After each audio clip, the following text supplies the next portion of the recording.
Bienvenidos a esta nueva emisión de Avan Contigo. Hoy vamos a hablar de un tema que realmente me encanta, que es cuidando con amor. Y para esto tenemos a nuestra invitada, Evelyn Ortega. Hola, buenas. Bienvenida, Evelyn, a nuestro programa. Gracias, es un honor para mí acompañarte en esta lucha. Ay, tan bella. Bueno, Evelyn es una persona que yo conocí a través de un libro que ella escribió. La conocí precisamente porque a través de las redes sociales conocí su empresa Servipro y a través de allí compré su libro. Y la verdad es que el libro me fascinó.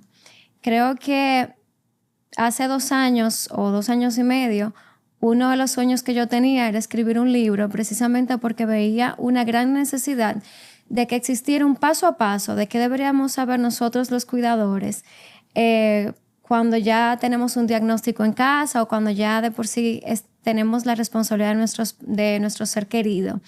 Y cuando conocí el libro dije, bueno, ya Evelyn lo escribió por mí. Entonces comencé a poner, me encantaría conocerte, y así fue como conocí a Evelyn.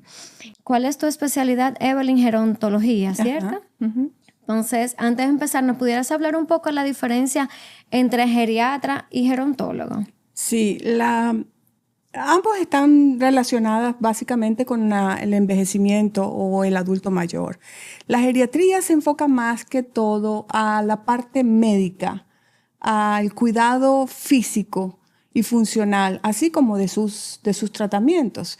Mientras que la parte gerontológica le da más un team social, de sistema de vida, de modelo de vida, de los procesos de envejecimiento del adulto mayor. Esa es la gran diferencia, pero van muy juntas, van muy ligadas. Bien es sabido que el adulto mayor necesita de muchas disciplinas y tiene que integrar todas y cada una de ellas para poder dar un buen servicio. Buenísimo, porque yo realmente hasta hace poco estaba bastante confundida y sé que muchos ya lo tendrán bien aclarado con esta descripción. Entonces, podemos empezar directamente hablando un poco de tu libro. ¿Qué te inspiró, Evelyn?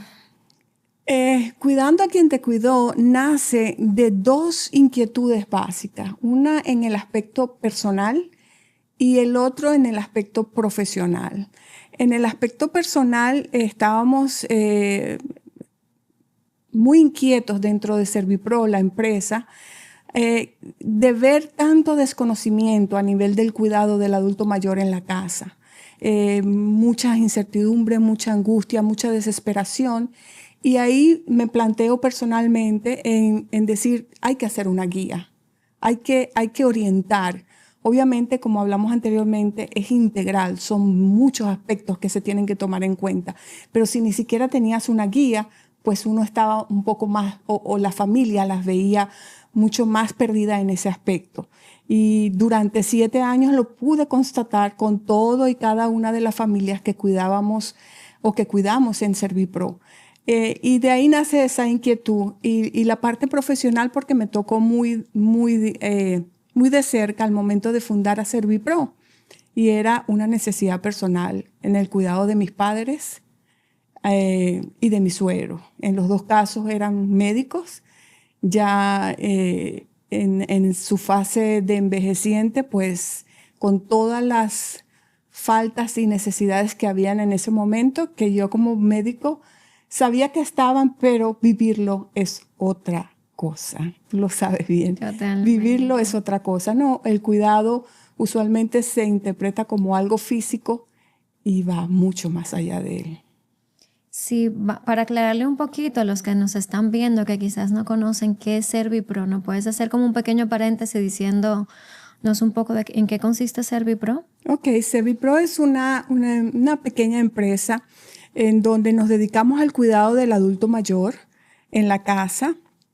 Usamos el personal de salud, tanto cuidadoras como tal, como auxiliares y enfermeras, llevándole a los pacientes básicamente el cuidado en todos los aspectos, tanto físico como emocional. Bien, realmente tu experiencia me encanta, porque no solamente es desde esa parte médica, sino que tiene esa sensibilidad totalmente de lo que es cuidar. Y la verdad que yo puedo dar fiel testimonio que un cuidador bien orientado puede salvar vidas. Y la gran necesidad que hay de que nosotros como cuidadores no cometamos muchas negligencias va muy de la mano con que estemos como muy al tanto y muy en el paso a paso que bien narra el libro. Entonces, me gustaría que comenzáramos un poco a desarrollar lo que es ese primer paso que mencionas en tu libro, que es que el punto que es desde el punto de partida de aceptar y reconocer. ¿Podrías desarrollar un poco esto? Sí, esos dos conceptos están muy ligados y mucha gente confunde o no, o tiene esa duda, pero aceptar y reconocer no es básicamente lo mismo.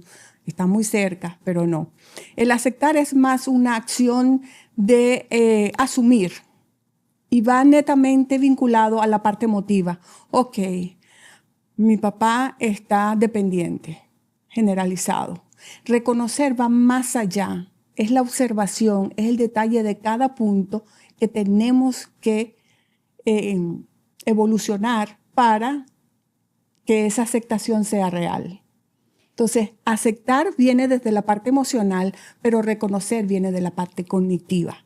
Es observar, es ver, ok, papá está envejeciendo de esta manera, está perdiendo estas facultades, está teniendo necesidad en esta área. Ese es más reconocer. Aceptar es un acto emotivo que a mucho nos cuesta. Sí, realmente si yo hubiera escrito el libro, definitivamente lo hubiera comenzado por ahí. Creo que el primer paso cuando recibimos un diagnóstico que tenemos que confrontar es eso, cómo llegamos a esa aceptación, que muchas veces la confundimos con resignación. Cuando tenemos una resignación, uno va como con ese peso arriba que tampoco nos deja ver, y es precisamente la aceptación la que nos permite como abrir los ojos y poder darle marcha a lo que toca. Hay un punto, perdón, Maya, que es importante, ¿no? Yo siempre les digo a las personas que se acercan a consultarme algo o a pedirme ayuda, y es que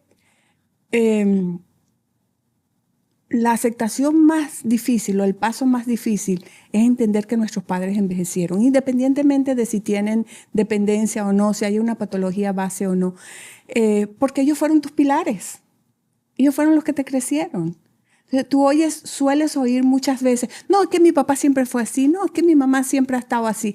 No, con el pasar del tiempo se van sumando una serie de deterioros que uno tiene que aceptar y que es así. Pero es muy difícil tú decir, mi mamá era una persona fuerte, mi mamá, ella va a superar eso no va a pasar. Pero no. El deterioro suave, lentamente, aún con los cuidados viene. No, y como tratamos en un capítulo, en 2 capítulos anteriores, el tema de esto es lo que uno va transitando versus lo que va transitando el ser querido y lo complicado que se puede volver eso entre que yo acepto, pero el ser querido también lo acepta y cómo podemos converger. Que muchas veces vienen muchas confrontaciones, viene mucha ira y mucho de todo, precisamente porque nos ponemos ahí como en quién acepta primero. Y creo que, en mi experiencia, esto nos llevó años y todavía estamos en eso. En cuanto a la evaluación integral del adulto mayor, mencionas la importancia de evaluar la necesidad de ese, del entorno, de cada, en ese caso le llamarían, paciente, ¿cierto? Sí. Entonces, ¿en qué consiste esa evaluación que ustedes sugieren? De inicio en la empresa se implementó, esto lo utilizan mucho los geriatras. Ellos llaman igual valoración integral del paciente. En el caso de la empresa de Servipro, nosotros le hacemos la valoración integral del paciente ajustada al cuidado a domicilio. Y ahí lo que se busca es realmente las necesidades, porque cada individuo es diferente, cada envejeciente tiene necesidades diferentes, cada cuidador debe tener particulares acciones totalmente diferentes. Entonces, yo encontraba que encuentro que la manera de dar un mejor servicio es cuando tú enfocas a las necesidades reales del paciente, a las necesidades que tiene ese paciente en ese periodo de envejecimiento, y que le puedas sumar a eso lo que es el propósito de vida. Porque de lo contrario, el cuidado se centra nada más a una parte física. Yo lo bañé, yo lo alimenté, ya yo lo acosté, ya yo lo llevé, ya yo lo traje y punto. Y el cuidado va mucho más que eso. El cuidado es un acto de amor y debe involucrar toda esa parte, la parte emocional, la parte sentimental, la parte afectiva, la parte social. Debe integrar todo y cada uno, de manera que en esa valoración nosotros evaluamos cada punto importante, desde el entorno, que es algo básico, como las cosas que motivan al paciente, aquellas actividades que lo llevan a él querer estar en pie. Y la parte médica, que ya esa se la dejamos directamente al geriatra y nosotros solamente somos los ojos de él dentro del hogar. Tú eres los ojos de tus padres, del médico dentro del hogar, porque tú ves cómo se levantan, tú ves si hay un cambio físico, tú ves si hay un cambio emocional, tú ves todo lo que está ocurriendo en ese paciente en la casa. Entonces tú pasas a ser los ojos. Tú eres el que describe qué es lo que está aconteciendo el día a día con ese paciente. Y en lo que me preguntas exactamente, en la parte de entorno, a mí me encantan los acrónimos, me encantan. Yo estudié medicina así. Me aprendía casi todo con acrónimos. Y yo implementé que el entorno creo que lo viste en el libro, del paciente debe ser less. A veces escuchamos en las calles, en Estados Unidos mucho, better is less, lo mejor es menos que más. Y más o menos así lo encontramos. Entonces yo siempre describo a todas las cuidadoras cuando las entrenamos, cuando las preparamos, que el entorno debe ser, y a los familiares también, debe ser less, limpio, espacioso, seguro y sencillo. Son básicamente como debe manejarse el entorno del paciente. Limpio, pues obvio que tenemos que tener esa cualidad dentro del entorno. Espacioso, porque ya el adulto mayor necesita más amplitud, menos objetos en el medio que puedan tropezar o llevarlo, menos alfombra o no alfombra, desniveles. Esos no son nada amigable para el adulto mayor. Simple, pues mientras menos cosas tengamos, sin tocar su parte emocional, porque es difícil. A veces llegamos a modificar un entorno. No me quite la virgencita, no me quite el muñequito. Esto fue que cuando se graduó Maya, esto no me... Entonces, claro, dentro de ese respeto a sus cosas, hay que hacer lo más simple posible y seguro. Las barras de seguridad son importantísimas a nivel de baño. La iluminación es muy importante. De manera que esa evaluación hace un cambio en el cuidado del adulto mayor bastante significativo. Yo creo que, bueno, como diseñadora de interiores estoy sumamente, y como cuidadora estoy sumamente de acuerdo con el tema de lo importante que es poner esas barreras que permitan que el adulto mayor evite estar en riesgo. Entiendo que es mejor ponerla preventivamente desde ese momento, aún ellos estando muy independientes, o más bien si a los adultos mayores que nos están viendo, creo que es buenísimo cuando ponemos esas modificaciones, ustedes estando bien, porque así hace que se acostumbren mejor y así hace que le puedan sacar mucho mayor provecho a cuando venga el deterioro. Creo que hay una situación bastante compleja ahora mismo en República Dominicana con cómo se han ido diseñando las cosas, que es como que cuando están diseñando, están pensando muy poco en los adultos mayores. Y creo que es importante que si se reconoce a tiempo que el adulto mayor está dentro de un cuadro de demencia que a futuro va a venir en deterioro, mejor hoy que esperar a futuro para tomar esas acciones de si hay que mudarse o de si hay que hacer ciertas modificaciones para esos días. Yo tengo ahí un punto que siempre les menciono a la mayoría de personas que me preguntan acerca del entorno. Y es básicamente que para caerte, tú solo necesitas una condición. Es estar de pie. Totalmente. No hay ninguna otra. Porque si te das cuenta, él nunca encuentra, no, yo estoy bien, yo camino, yo no necesito. Y nunca existe la necesidad hasta que hay una caída. Pero las caídas marcan un antes y un después en el adulto mayor. Entonces, si tú haces un poquito de revisión en los Estados Unidos, toda vivienda que va a ser habitada por una persona mayor de 60 años, oye, y sabemos que 60 años, está en mi caso, somos personas activas, pero mayor de 60 años, es mandatorio tener las barras de seguridad. Es mandatorio las asas de seguridad en los baños. Es obligatorio que el baño no tenga bañera, que sea directamente, a menos que sea una bañera específica para un paciente que no tiene ningún tipo de movilidad. Pero realmente son flat, son lisos, no tienen desniveles, tienen todas las barreras de seguridad. De manera que para mí el mensaje es que no esperes que te caigas. O sea, después de los 60, ese es un nivel de seguridad para el paciente y para el cuidador. Claro. Porque en un momento de cambio, de que el paciente se pierda el control, si no hay barra la cuidadora no se va a agarrar, si no hay una barra de sostén, no tiene de dónde tomar, de manera que se van a ir los dos al piso. Sí, y yo tengo, por mi propia experiencia, como una vez que me puse a coger clase de baile y me di cuenta de esa memoria motora que uno tiene, y luego observando a mis padres en terapia física, definitivamente hay una memoria que se va haciendo y se va quedando que quizás es muchas veces imperceptible porque uno lo normaliza, Sí. pero realmente es fundamental alimentarla.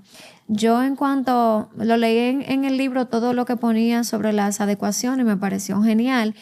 Y yo misma, cuando estoy ya recomendándole a personas que ya veo que comienzan a estar más en cama, que comienzan a tener más problemas para levantarse, yo misma les sugiero, ¿y si le ponemos una barra a la cama? ¿Y si la barra hacemos que normalicen utilizarla hasta para hacer la fuerza y lograr que el paciente, o bueno, que el adulto mayor, se siente siempre de la misma manera cuando se pare de la cama? Y eso es seguridad, porque ya no se está parando como a lo loco, ni se está parando por instinto. Va a tener que hacer un esfuerzo, subirse hacer la fuerza para sentarse, y va a tener obligatoriamente que sentarse siempre en la misma posición. Y eso también es seguridad. O sea, esos pequeños hábitos rutinarios que me encanta porque mi papá lo tiene bastante marcado, yo creo que también como salvan muchas caídas, posibles caídas más bien. Definitivamente. También veo que me ha pasado que cuando le hago recomendaciones a amistades, mira, yo creo que tu abuelita sería bueno que le comencemos a poner la barra. Ay, no, ella se va a ofender. Ella va a pensar que uno le está diciendo viejo y que ella no puede. ¿Qué tú le dirías a esa persona? Claro, ¿por qué sucede eso, Maya? Sucede simple y llanamente porque impones. ¿Y por qué no acepta? Impones, aparte que no ha aceptado. Pero ese es el punto. Cuando no aceptas, no estás tomando en cuenta absolutamente nada. No estás asumiendo una realidad. Pero encima de eso, impones. Esa es la diferencia entre un cuidador que acepta y que reconoce a un cuidador que no tiene aceptación. El cuidador que no ha pasado por ese proceso es un cuidador que impone. De la noche a la mañana te apareces con una barra, se la pones en la cama y punto. No. Él tiene su propio criterio y debemos respetar sus emociones. Tal vez si nos sentamos, mira papi, esto te va a ayudar, esto es más cómodo para ti, esto va a evitar, esto. Ellos entienden. Claro. Aún el paciente con un problema cognitivo moderado lo entiende. Lo entiende. Y si tú lo escuchas, a ver, ¿por qué no te gusta? Y no piensas esto. El adulto mayor es el olvidado y el que nunca es escuchado. Entonces, por eso es que hay mucha dualidad en decir, no, que ellos se convierten en niños. No, ellos no se convierten en niños. Los procesos físicos involucionan hacia esa parte, pero su parte emocional no involuciona, cambia. Claro. Es quizás un poquito más lento, cuesta un poquito más hacer el hábito, pero tienes que contar con eso. Entonces, de manera que ese tipo de situación amerita mucha educación y mucho tiempo. Mucha sensibilidad. Mucho amor, mucha empatía. Y la mayoría de las personas no tienen tiempo para hacer eso. Claro. Pero si lo tuvieron tus padres cuando te enseñaron a caminar, cuando te enseñaron a subir y bajar de la cama, cuando te enseñaron a alejarte de las cosas de alto riesgo, ellos sí tuvieron paciencia, porque no podemos tener nosotros con ellos. Es simplemente sentarte un poquito con empatía y decir, ok, a mí tampoco me gustaría que me pusieran de la noche a la mañana una barra. ¿Qué me estás diciendo? ¿Que estoy incapacitada? Claro. Cuando tú les das los beneficios, en la mayoría de ellos entienden, lo aceptan también, porque es una aceptación de parte a parte, como bien lo dijiste, y todo va a fluir mejor. Tienes razón. Realmente sí, creo que hay una línea, bueno, ya lo hablamos en un programa anterior, de que a veces mi instinto de cuidar me lleva a ser un poco militar. Y realmente, claro, siempre es bueno un buen diálogo, siempre es bueno decirlo previo y entender que por su beneficio, no como por un capricho de uno. Un punto interesante tocar aquí es que aunque ellos pierdan muchas capacidades cognitivas, lo sentir, ellos nunca lo pierden. Nunca lo pierden. Ni un paciente en coma pierde el sentir. De manera que si él te siente, tú tienes que hacer esto, él lo va a sentir. Aunque el proceso cognitivo no sea el más adecuado para enmarcarlo en lo que está sucediendo, pero la sensación él la percibe y la tiene siempre. Entonces hay que prestar atención a eso, porque es típico con todas las actividades y toda la tribulación del día a día, uno no se siente a pensar. Por eso los gerontólogos vamos viendo cada uno de los procesos, cómo van sucediendo, para poder aportar, porque el cuidado del adulto mayor necesita servicios integrales, que todos aportamos un poquito de lo que se necesita. Y en tu experiencia, observando las casas a las que has ido a evaluar, ¿te has tocado con muchos casos de los que es un amontonamiento, ¿cómo se diría eso? Compulsivo de Sí. guardar cosas? Sí, es una actitud muy típica del envejeciente, porque viene de el que se van perdiendo muchas cosas en su vida, y entonces esa es la parte que ellos tratan de aferrar para no continuar perdiendo más. Entonces ves que guardan los recipientes de una mantequilla, realmente se traspola a la pérdida de otras habilidades que ellos tienen. Entonces ellos tienden a ser acumuladores, tienden a no me muevas esto de aquí, 50 muñequitos encima de la mesa, que apenas tropiezas se caen todos, se quiebran, lo que es, por decirte un ejemplo. Entonces sí es muy típico eso, pero es llevadero también. Es poquito a poquito va sacando uno y otro, y este se desapareció, y la memoria de ellos es muy limitada. Entonces ellos van cambiando, pero realmente tenemos que hacerlo para beneficio de ellos. Hay que hacerlo poco a poco, no moviendo aquellos objetos, como te digo, que son realmente las fotos de sus hijos, de sus nietos. Eso es importantísimo, porque es un ejercicio diario. Los reconocimientos que esa persona tiene. O sea, es tan interesante este mundo, Maya, que yo recientemente visité a una persona que fue militar durante toda su vida, y esa persona tenía todos sus trofeos colocados en el alto.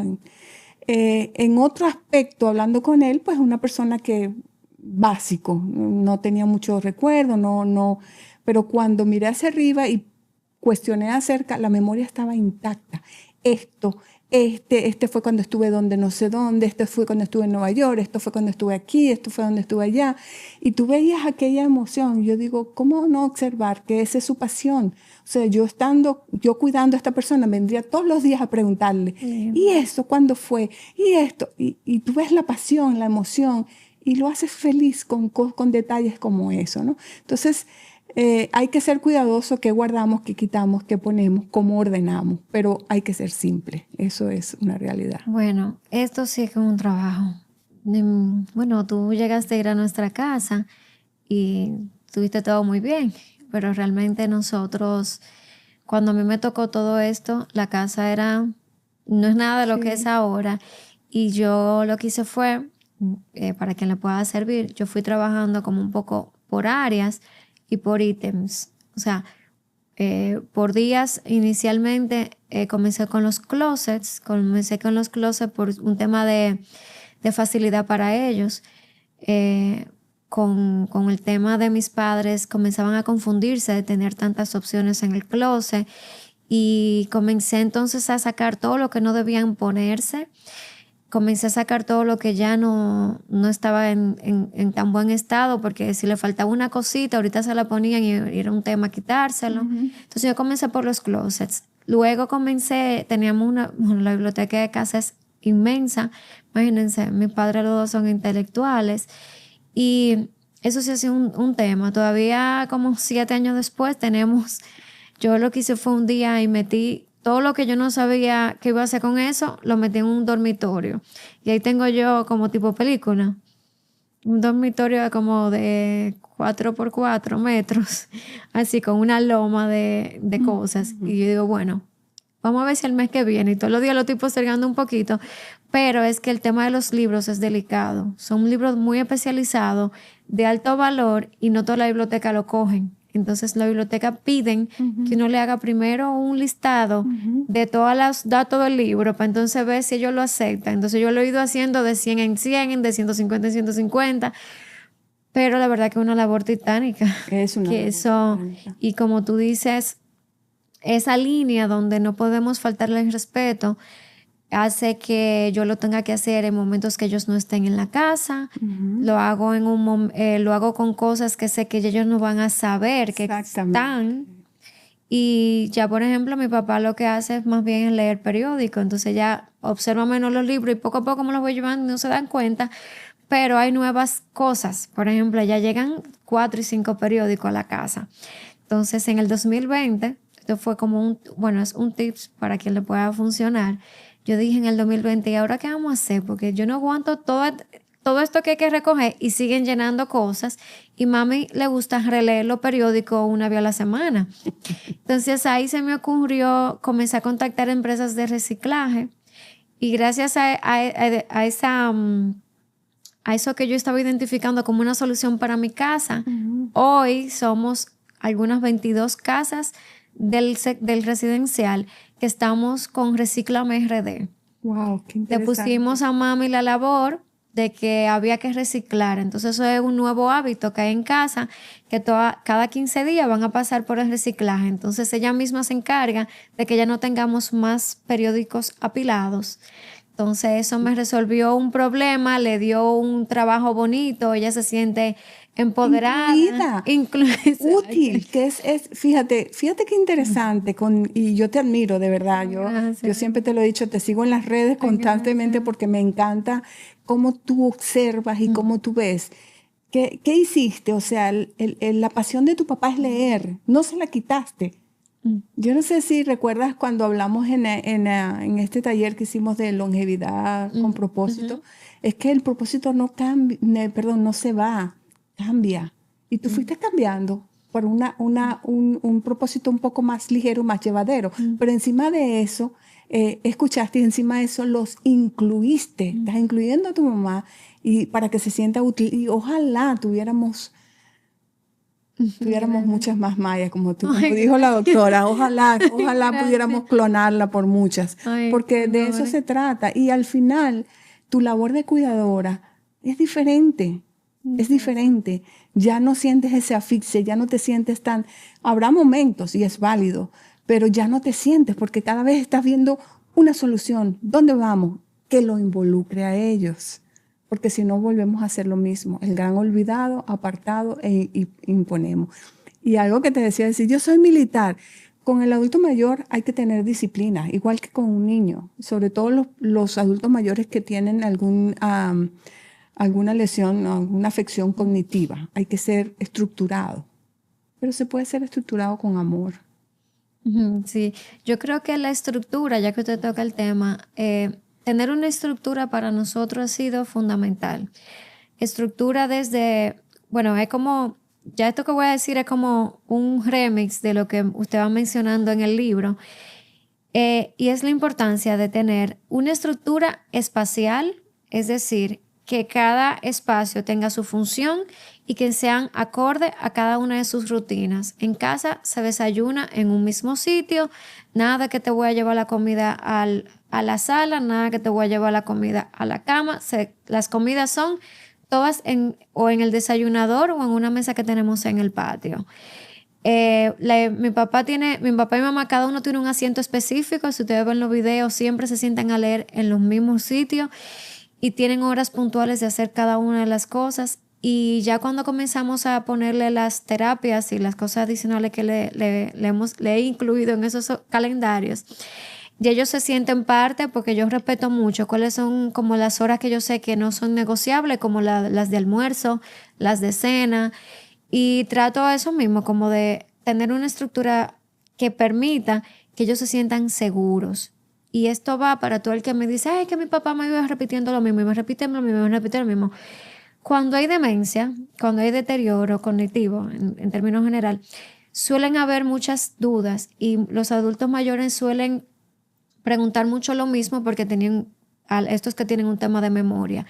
Pero yo he evidenciado con mis ojos y con mi alma que en el momento que esos adultos mayores tienen una estructura, los nervios le bajan, la ansiedad le baja y por ende como que la memoria está menos comprometida y preguntan menos. O sea, ya cuando se calman es más difícil que vuelva con lo mismo. También como en un programa pasado mencionábamos la importancia de tocarlos como para darle seguridad. Como dicen, mi abuela era de las que siempre decía todo el tiempo, yo me quiero ir para mi casa y ya mi mamá va a venir. Y yo, a pesar de que era bastante joven en aquel momento y no tenía ningún tipo de experiencia, mi instinto era decirle, mamá, el río creció y por eso él no ha venido, pero no te preocupes que él va a venir mañana, yo te voy a ayudar a guardar la ropa, o simplemente yo le escuchaba y le decía, sí mamá, no importa, no te preocupes, yo estoy aquí y luego nos vamos. Y eso, el tono de voz le cambiaba y dejaba de repetir tan insistentemente lo mismo. Entonces, creo que sí, que ese tacto de tener amor en el cuido como que marca toda la diferencia. Es así mismo. Y ese se puede manejar de muchas maneras diferentes. Como tú dices, el preguntar reiterativamente, generalmente, es la expresión de algo que le inquieta, que le incomoda, no puede transmitirle. Acuérdate que en las lesiones, en la afección cognitiva, hay una desconexión entre lo que se piensa, lo que se quiere decir y lo que se dice.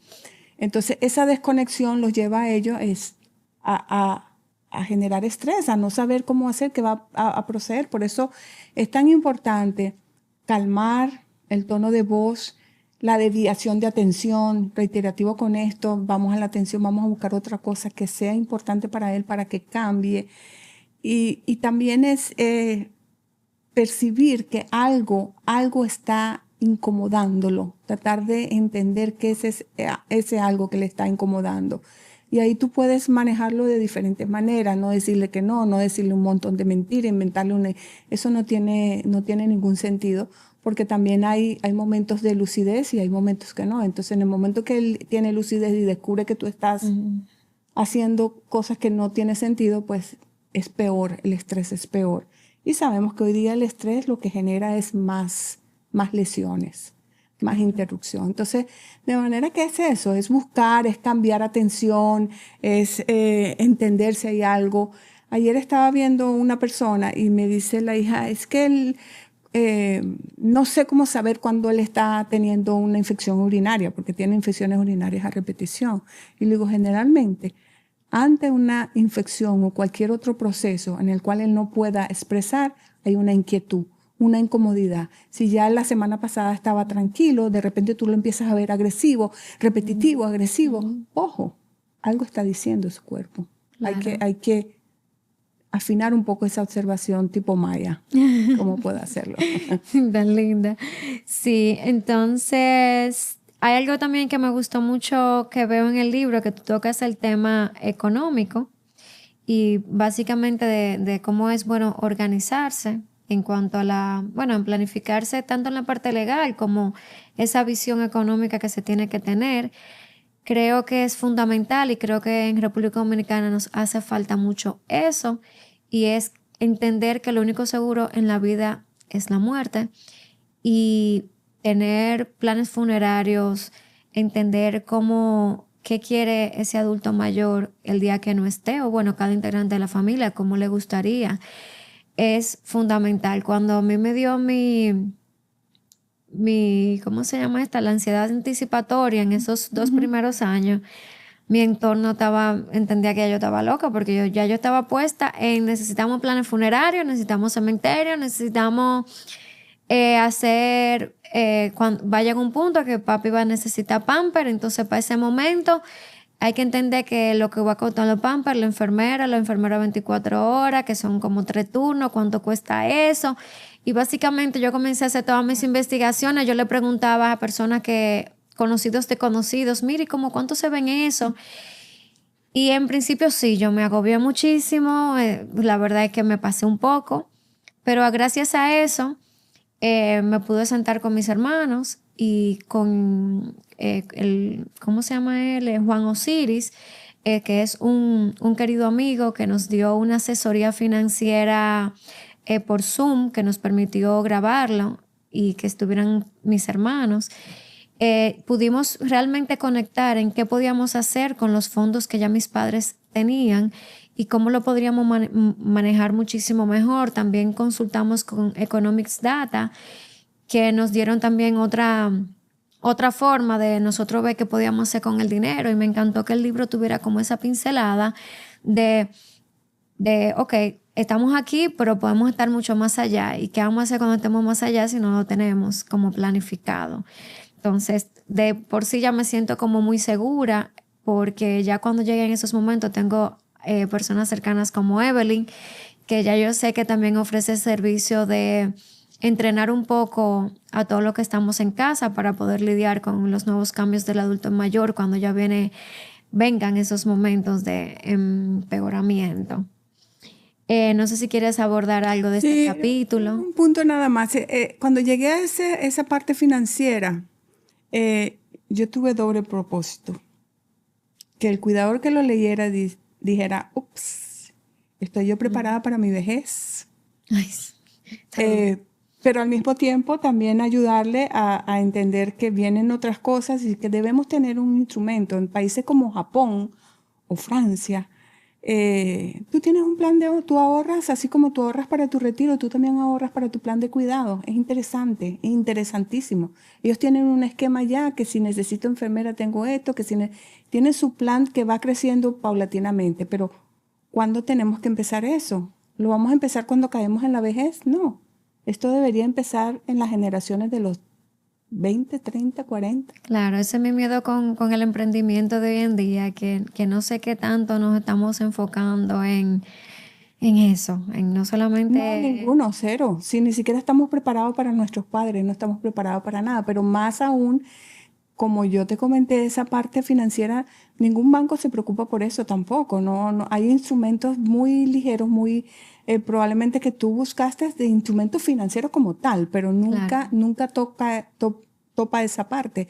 Y tenemos un problema serio con los adultos mayores de esa generación de tus padres, porque ellos no tuvieron plan de seguridad social, no tuvieron absolutamente nada, ni de retiro, ni de pensión, ni nada. Eso es un programa que viene del Estado hace poco.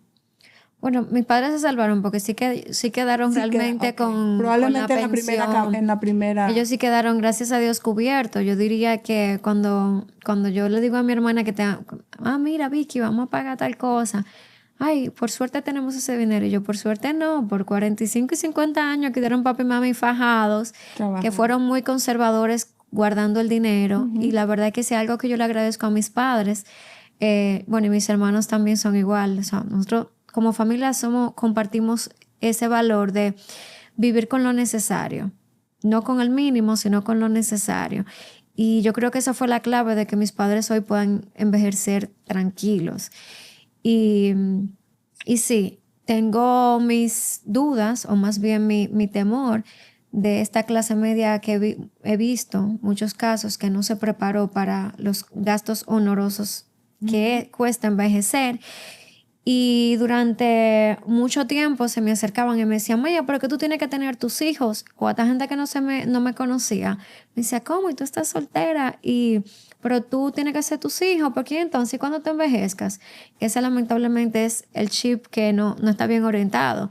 Sí, súper que yo me encantaría poder tener mi familia, pero no por eso. O sea, como tú bien dices, nosotros como jóvenes tenemos que entender que tenemos que prepararnos para ese momento donde podamos envejecer sin tener que depender de que una pareja esté o de que los hijos vayan a poder, carga, porque ¿sí? no, ya eso no se usa. Eso era en los tiempos de antes, que obligatoriamente será como que lo que tocaba. Y la verdad que ya la realidad es bastante alejada de eso. Sí, cada día tenemos que buscar más la independencia de ellos en todo sentido, pero siempre con un cuidador cerca para velar por ellos, obviamente. Sí. Entonces, ya estamos terminando. Podríamos ir hablando ya directamente un poco de tu asociación sin fines de lucro que recién estás constituyendo, que también se llama Cuidando a quien te cuidó. ¿Cuál es la misión y qué vamos a ir viendo con ustedes? Bueno, una me llevó a otra, ¿no? Servipro me llevó al libro y el libro me llevó a entender, junto con la empresa, a entender de esa población. Yo decía, caramba, sí, hay los que usan servicios de cuidados a domicilio de Servipro, muy interesantes. Es la mayoría de las personas de clase media alta o media. Pero ¿qué pasa con la otra parte? ¿Quién ayuda a la otra parte? Es la gran desprotegida. Y de ahí nace Cuidando a quien te cuidó. Básicamente ofrecemos servicios a las familias de muy escasos recursos que no tienen para suplir un cuidador, pero que tienen siempre un familiar, alguien que criaron, que es el que se encarga de eso, o el conjunto entero de la familia. Entonces, Cuidando a quien te cuidó, nace de esa idea de ayudar a educar a la población de cómo hacer un buen cuidado de su adulto mayor en su casa, con sus recursos, con lo que ellos tienen, sin inversión extra. Y se puede hacer muchas cosas dentro de la casa y se puede dar mucho bienestar a los adultos mayores de muy escasos recursos que son olvidados. La verdad que me encanta esa labor, creo que es muy necesaria y espero que junto a BAM podamos juntas lograr que esto realmente sea posible. Entiendo que cuando digo juntas es porque ustedes saben que yo parezco relacionadora pública de todas las causas que van de la mano con nosotros y realmente conozco un caso muy cercano de una persona que estuvo ingresada en un hospital público y por una rotura de cadera y por complicaciones le dijeron, no, ya no está en condiciones de que la podamos operar y como ya está en control lo otro, entonces ya la vamos a despachar. En ningún momento le hablaron de lo que son las escaras, cómo se cuidan las escaras, la importancia de la posición, la importancia de la limpieza.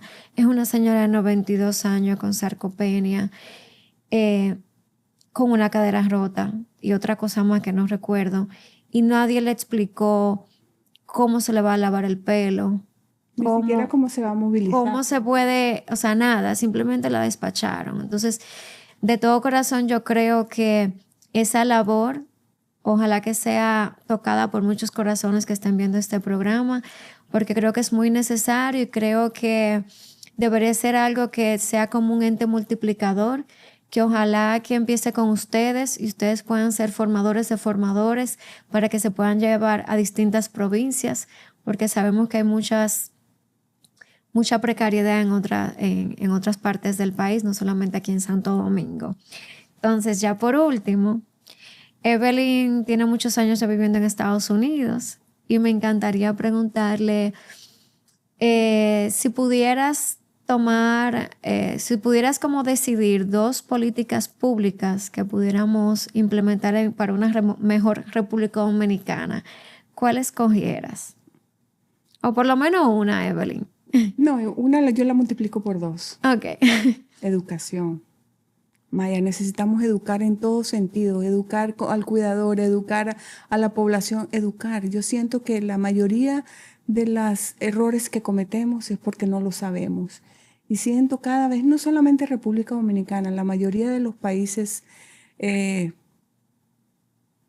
latinoamericanos, para no incluir a muchos, esa es la parte menos prioritaria para ellos. Pareciera como que no quieren que pensemos, que seamos más muñequitos para ellos manejarlos de un lado a otro. Realmente para mí, y lo puedes ver en cada uno de mis pasos, desde que Servipro, que generó, tengo que educar, tengo que hacer libro, desde que el libro no es suficiente, tengo que llegar a otra aprobación, fundación, es la educación. Con una educación podemos hacer una vejez hermosa, pero con una educación podemos planificarnos para nuestra propia vejez, pero con educación podemos lograr muchas cosas. Eso ese siento yo que es el puntito de malla, que no se queda con eso, que busca, que lee, que indaga, que se educa. Gracias. Entonces, para mí, políticas de educación, señores, préstenle más atención a la educación. En la medida de que usted eduque, su población va a ser menos costosa para usted. En la medida de que los cuidadores sepan su trabajo y cómo hacerlo, vamos a tener menos gente en los hospitales, vamos a tener menos personas que ayudar como institución del Estado. No sé cuándo me apasiona ese tema, me tocaste un punto muy importante, pero la educación es lo más importante. Y deseo de todo corazón que haya muchas más Amaya y muchas más personas mejorando lo presente, claro, que ayuden, que eduquen, que esa es la parte más importante que hay en la vida. Totalmente. Y es un legado, te lo llevas. Totalmente, creo que definitivamente en eso estamos totalmente conectadas. Como te decía el otro día, al final Evelyn tuvo en algún momento también esa inspiración de llevar lo que ella quiere comunicar a video. Y yo en un momento comencé a escribir el libro y de repente nos hemos conocido y creo que ha sido una diosidencia muy bonita. Y creo que sí, que apostar a la educación es fundamental. Quien me conoce ya sabe que soy hija de 2 educadores catedráticos de toda la vida y yo también soy docente universitaria. Y si algo que tengo claro y como parte como sanguínea es esto de la educación. Y precisamente por esto nació este programa Avan Contigo, que es precisamente para poder llegar hasta los que no saben leer y también para poder multiplicar todo lo que tienen asociaciones como la tuya con este libro, que me parece genial. Creo que a través de nosotros podemos llegar mucho más lejos con la misma distribución y nada, que sigamos uniendo fuerzas. Sí. Entonces, muchísimas gracias, Evelyn, por estar aquí. Me gustaría que digas tus contactos, cómo conseguir los servicios, ya sea tanto para comprar el libro como de Servipro. Sí, Servipro, el contacto es en los teléfonos 829-520-4800. Estamos en las redes sociales como Servipro ER y a través de ellos nos contactan para el libro, a través de ellos nos contactan para saber un poco más de la fundación, que ya está en su etapa final de fundación. De constitución. De constitución, perdón. Y también estamos en la página web como www.serviprof.com. Es un honor para mí estar aquí, como te he repetido en varias ocasiones. Fundación con fundación, éxito. Cuando se apoyan, cuando tienen un fin real y honesto en pro de la comunidad, olvídate, no hay otra. Vamos adelante. Buenísimo. Con lo más importante, que es el bienestar para el adulto mayor. Así es. Muchísimas gracias, Evelyn. A ver si algunas marcas se inspiran a apoyarnos con esto que venimos contando de seguir educando. Todo lo que tiene que ver con visibilizar, concienciar es fundamental. Entonces, nos vemos en una próxima. Gracias. Hasta luego, gracias.